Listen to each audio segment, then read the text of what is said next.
거리두기 격상에 따라 정부가 경기 부양을 위해서 지급한 소비 쿠폰도 잠정 중단됐습니다.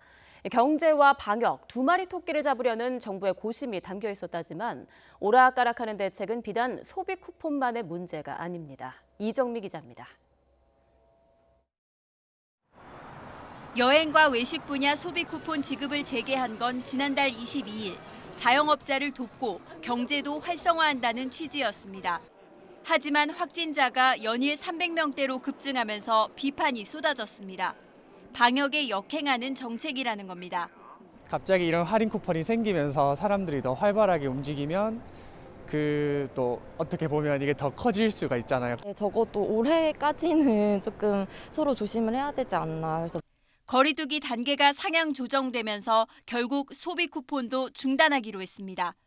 일부 쿠폰만 중단할지, 발급만 중단하고 사용 기간을 연장할지 등은 논의를 거쳐 결정합니다.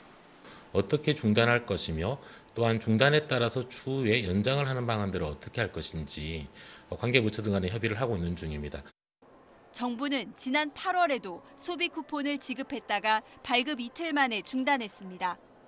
경기 침체에 대한 고민 때문이라지만 오락가락 행정은 이뿐만이 아닙니다. 지난 7월 말엔 교회에 대한 방역 기준을 완화했다가 2차 유행을 맞기도 했습니다. 완화 2주 만에 교회를 고리로 한 집단 감염이 속출했던 겁니다. 집합 제한 행정명령을 해제하고 2주 만에 수도권에서 과거와 똑같은 유형의 집단 감염이 발생해 매우 우려가 되는 상황입니다. 지난 4월엔 감염병 전담 병원 지정을 순차적으로 해제했다가 병상 확보에 어려움을 겪었고 올해 초 막을 수 있다던 코로나는 벌써 3차 유행으로 접어들었습니다. 정부는 방역은 속도도 중요하지만 더 중요한 것은 방향이라는 말에 귀를 기울여야 할 것입니다. 거리두기 격상으로 경기 회복은 또다시 멀어지게 됐습니다. 그만큼 정부의 고심도 깊을 테지만 갈피를 잡지 못한 정책이 혼선을 부추겼다는 비판도 피하긴 어려워 보입니다.